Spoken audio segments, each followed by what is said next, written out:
इस सॉल्यूशन में आप सभी का स्वागत है।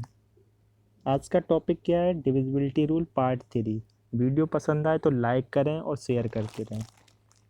यहाँ से एक चीज़ समझते हैं, एक चीज़ कि सपोज दैट कि यहाँ पे आपका ये है भाजक। क्या है? भाजक। और ये भाजक से भाग दिया जा रहा है भाज्य में। तो यहाँ पे जो मेरा बचता है ना, भागफल आता है। ओके। और यहाँ शेषफल होता है। क्या आता है? शेषफल। तो ये एक्चुअल में यहाँ से फॉर्मूला क्या बनता है? ये जो भाजक होता है वो इक्वल किसके होता है? भाजक गुणे भागफल, इन दोनों का क्या हो जाएगा? मल्टीप्लाई। फिर जो नंबर बनेगा ना वो उसमें ये शेषफल ऐड हो जाता है। इंग्लिश में बोलें तो ये भाजक को डिवाइडेंड बोलते हैं, ये हो गया आपका डिवाइज़र, ये कोसेंट हो गया और ये रिमाइंडर। ओके, समझते हैं यहाँ पे क्या फॉर्मूला बना है, इसको माइंड में रखना है। भाज्य बराबर भाजक गुणे भागफल प्लस शेषफल। ये फॉर्मूला समझ में आ गया होगा कैसे बनाया गया? नहीं आया तो देखो यहाँ से और समझते हैं अच्छे से। ये एक नंबर है 16। ओके, इसको 5 से आपने डिवाइड किया तो 3 टाइम्स आएगा, 15 हो जाएगा, बचेगा 1। अगर ये 16 जिसे हम अभी बोल रहे थे क्या, ये मेरा था भाज्य, इसको हम बोल रहे थे डिवाइडेंड। तो मैंने क्या कहा था, इन दोनों का मल्टीप्लाई करना है और बाद में इसको ऐड कर देना। तो 5 × 3 ये लिख दिया है, जो नंबर बना है उसमें 1 ये वाला ऐड कर दिया मैंने, ये वाला 1, तो ये बन गया होगा। तो ये देखो 16 है, और यहाँ से देखो 15 + 1, ये भी तो 16 ही है बात। तो मैंने कहा था ना वो नंबर कैसे फाइंड आउट किया जा सकता है। एक और चीज़ देखिए, यहाँ से एक नंबर ए है, दूसरा नंबर बी है। अगर ए टू बी जा रहे हैं, सपोज दैट एक नंबर टी से मल्टीप्लाई करते हैं तो टी टू ए आएंगे ना, तो अपोजिट हो जाएगा क्योंकि हमें बैकवर्ड डायरेक्शन ली है। तो यहाँ पे देख लो, सर नीचे और पैर उल्टे कर दो। एक और तरीका यहाँ से समझते हैं, सपोज दैट ये ए रहा है और ये नंबर बी रहा है। ए टू बी जाना है कुछ ऐड करके, तो बी टू ए आना है ना, तो फिर सब्ट्रैक्ट करके। बैक आने का मीनिंग यही है कि उसी नंबर पे आना है जिससे गए हो, तब के लिए ये फॉर्मेट है। ना किसी और नंबर पे चले जाओ। यहाँ से देखिए, मान लो 15 है, इसमें मैंने 3 से मल्टीप्लाई किया तो क्या बन गया होगा? 45। अगर इसको यहाँ फिर आना है तो इसको उल्टा कर दो। तो जैसे ही मैंने 1/3 का इस 45 में मल्टीप्लाई किया हुआ तो 15 बन गया हुआ कि नहीं? चलो क्वेश्चन नंबर 1 से देखते हैं क्या है। एक संख्या है, इसमें 71 से मल्टीप्लाई कर दिया। ये एक्स नंबर था, इसमें 71 से मल्टीप्लाई किया। तो ये कह रहा है कि अगर उस परिणाम में 47 जोड़ दिया जाता है तब ये जो नंबर बन जाता है। तो नई संख्या में 7 से विभाजित करो। अगर मैं इस नंबर को 7 से विभाजित करते हैं तो ये आगे कह रहा है कि भागफल 98 आता है। तो अज्ञात संख्या का मतलब ये वाली जो संख्या यहाँ लिखा मीन्स दैट ये नंबर, ये किसका क्या है? गुणज है। इनमें से किसका गुणज है ये चेक करना है। तो मैं ये कह सकता हूँ यहाँ पे कि मैं इस 98 का 7 से मल्टीप्लाई कर रहा हूँ। क्या आ रहा है? 686। तो 71x तो मेरा ये रहा है और 47 ये रहा है। ये एज इट इज़ मैंने लिख दिया है पूरा। इसका इससे मल्टीप्लाई किया तो मेरा क्या बना है? 686। ओके, यहाँ पे देखो 71x तो ये रहा है, 47 उधर माइनस होगा कि नहीं? इसमें से माइनस करेंगे तो क्या आएगा? 639। ओके, अब इस 71 को इससे डिवाइड करेंगे इसमें, तो क्या बन जाएगा? आई थिंक देखना यहाँ पे बनने को है x की वैल्यू 9। तो ये नंबर x है ना वो 9 है, इतना तो समझ में आ गया। तो ये किसका गुणज है? यहाँ से देखो 3 का गुणज है कि नहीं? तो 3 आंसर हो गया। नेक्स्ट क्वेश्चन देखिए यहाँ से, जब पूर्णांक k को 3 से भाग दिया जाता है, पूर्णांक k को 3 से भाग दिया जाता है तो शेषफल 1 आता है। यहाँ से देखना, जब पूर्णांक k+1 हो जाता है और इसको 5 से भाग देते हैं तो शेषफल 0 आता है। k का संभावित मान है, तो जो k का मान निकालना वो यही तो होंगे, या तो ये होगा 62 होगा, या 63 होगा, या 64 होगा, या 65 होगा, यही तो होगा। और ये भी यहाँ पे पहली लाइन में कह दिया जाए कि k को अगर 3 से भाग दिया जाए, तो मैंने मान लिया 62 है, इसको 3 से भाग देना, 60 तो पूरा चला जाता है कि नहीं? 60 चला जाएगा कि नहीं? तो शेषफल क्या आएगा? 2। लेकिन यहाँ कितना कह रहा है? 1, इसलिए ए ऑप्शन तो होगा नहीं, ए को छुट्टी हो गई। ठीक है, ए तो ऑप्शन होगा नहीं। चलो बी ऑप्शन देखते हैं, 63। 63 तो 3 से पूरा पूरा कट जाएगा, फिर एक शेषफल कैसे आएगा, तो बी भी ऑप्शन गया।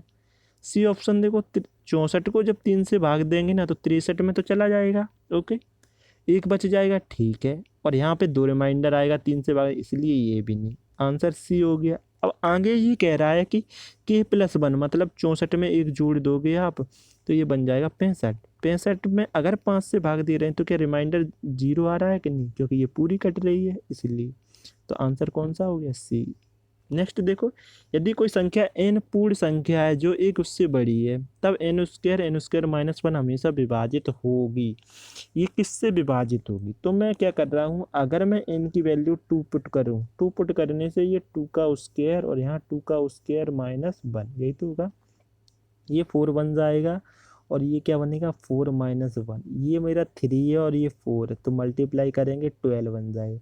तो ये 12 से पूर्णतया विभाजित होगा, आंसर बी इज करेक्ट। अगर आप चाहो तो यहाँ से सर मैं 2 क्यों रखूँ, तो मैं क्या बोल रहा, 3 रख के चेक कर लो, तो 3 रखेंगे जैसे इसको, तो 3 का ये स्क्वायर बन जाएगा और यहाँ पे 3 का स्क्वायर -1, 3 का स्क्वायर 9 और यहाँ पे 9 - 1, ये 9 होगा आपका और ये 8, 9 और 8 का मल्टीप्लाई 72। तो 72 किससे डिवाइड है, जो ऑप्शन दिए गए हैं वो देख लेते हैं। चलो ये ऑप्शन जो है ना 72 में देख रहा हूँ कौन से नंबर से डिवाइड है। क्या ये 16 से कटेगा, इसलिए ये गया। ये 10 से कटेगा, ये भी नहीं। 8 से कट रहा है, बिल्कुल 8 से कट रहा है 72, लेकिन यहाँ पे 8 से 12 नहीं कट रहा है, इसलिए ऑप्शन ये भी। 12 से देखो यहाँ भी जा रहा है और 12 यहाँ भी जा रहा है, ठीक है। नेक्स्ट क्वेश्चन है आपका, यदि n सम संख्या है तो 6 की पावर n - 1 किससे विभाजित होगा। n इवन नंबर है तो n की वैल्यू मैं 2 पुट कर सकता हूँ, तो 6 की पावर 2 - 1 ये क्या बन जाएगा, 35। 35 ऑप्शन कौन सा है, बी। ये भी ऑप्शन गलत है, ये भी और ये, ओके।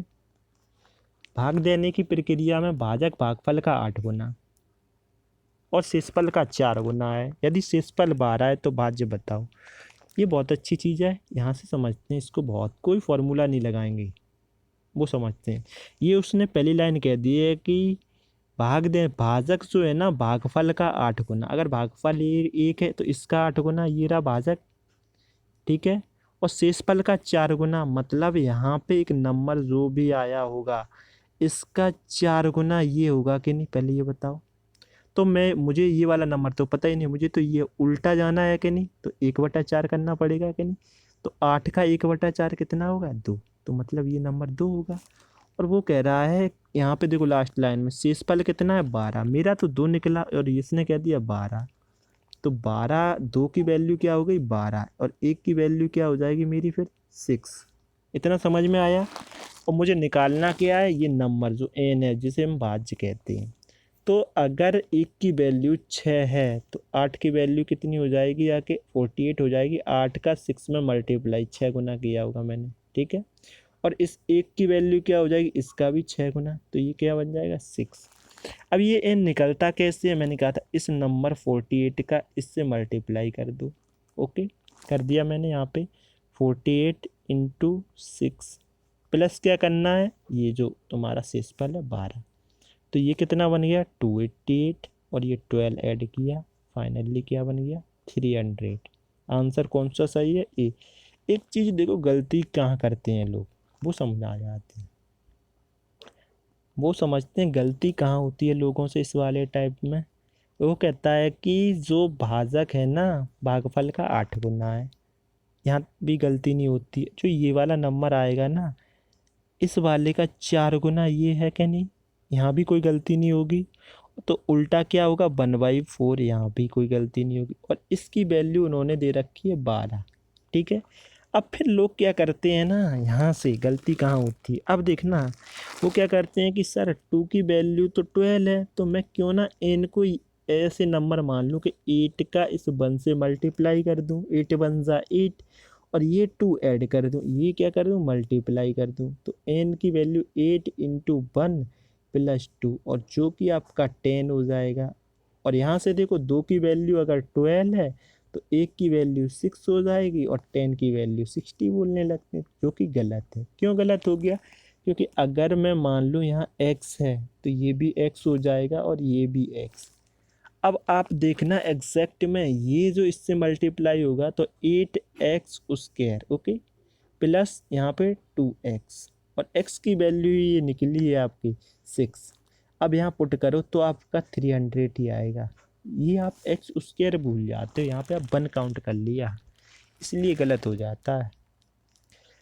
भाजक भागफल का 25 गुना है। फिर से देखना यहाँ पे एक बार, भाजक भागफल का 25 गुना, अगर ये 1 तो ये 25 होगा कि नहीं, और शेषफल का 5 गुना है, शेषफल का 5 गुना, शेषफल का 5 गुना, ये नंबर मुझे नहीं पता, इसका ये 5 गुना है। तो इस अगर मैं यहाँ से चेक करूँ तो ये 1/5 होगा कि नहीं इसका, इस नंबर का 1/5 मीन्स दैट ये क्या निकलेगा आके आपका 5 निकलेगा कि नहीं, तो ये नंबर बन गया 5, ओके।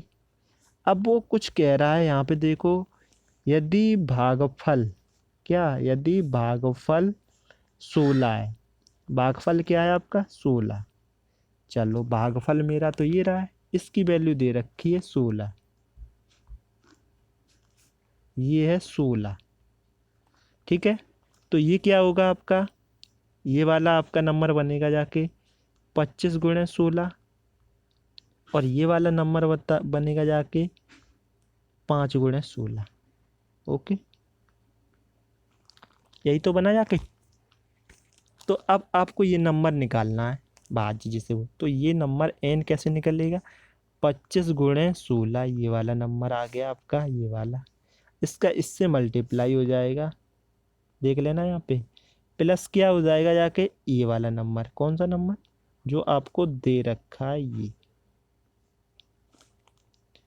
5 गुणे 16। चलो 16 तो देखो दोनों में से मैं कॉमन ले सकता हूँ कि नहीं, यहाँ पे समझो 16 जैसे ही कॉमन आएगा, 16 तो मेरा कॉमन आ जाएगा कि नहीं, बचेगा क्या 25 इंटू 16 प्लस 5, 16 ये रहा मेरा, ये देखो 25 का 6 से मल्टीप्लाई करेंगे 150 बनेगा जाकर के नहीं, हासिल कितनी हो जाएगी 15, यहाँ पे लिख दिए 16, यहाँ पे देखो अब 25 का फिर 1 से और 15 जोड़ दो, इसमें कितना बन जाएगा जाके 40, 400 ये हो गए, 5 ये हो गए, तो 16 इंटू 405। अगर मैं इसका इससे मल्टीप्लाई कर दूं, चलो देखो 16 पंचे 80 हो जाएगा, 16 चौको 64, 6480, कौन सा आया 6480, तो ऑप्शन कौन सा सही हो गया, answer B is the correct. Next question देखिए यहाँ पे, भाग देने की प्रक्रिया में भाजक भागफल का 4 गुना,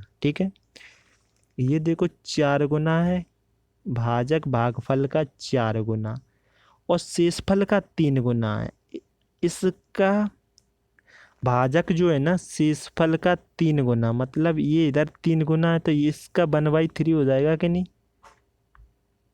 मीन्स दैट 4/3 बन जाएगा कि नहीं है ये, ठीक है। यदि शेषफल 4 है, शेषफल का मतलब ये, इसकी वैल्यू उन्होंने 4 दे रखी है, समझना, तो भाज्य ज्ञात कीजिए। अगर इसकी वैल्यू ये है तो एक की वैल्यू क्या बनेगी जाके 3, यहाँ से समझना, तो 4 की वैल्यू क्या बनेगी जाके 12 हो जाएगी कि नहीं, और इस एक की वैल्यू क्या बनेगी जाके 3, तो n की वैल्यू क्या निकलेगी, यहाँ से n कैसे निकलता, इस 12 का मल्टीप्लाई होगा इस 3 से, क्या होगा मल्टीप्लाई 12 का 3 से, और ये बाद में जो आपका रिमाइंडर है ये क्या हो जाएगा ऐड हो जाएगा शेषफल को, तो 12 तिया कितना हो जाता है 36, में ये 4 ऐड आ जाएंगे तो क्या बन जाएगा 40, और 40 कौन सा ऑप्शन है, B is the correct option, okay. यहाँ पे देखो भाग देने की प्रक्रिया में भाजक भागफल का 10 गुना है, भाजक भागफल का 10 गुना है और शेषफल का 5 गुना है, ये फिर मैंने किया है, ये 10 गुना है आपका, और अगर ये नंबर इसका 5 गुना है तो ये 2 हो गया होगा कि नहीं, और शेषफल की वैल्यू उन्होंने 46 दे ही रखी है, तो यहाँ पे 23 बार जाएगा कि नहीं,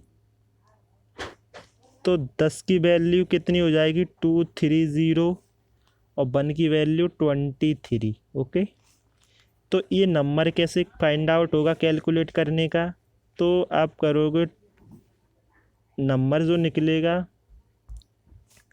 नंबर निकलेगा आपका 230 इंटू 23 प्लस 46, और इसको ऐड करके आप आंसर निकाल लोगे।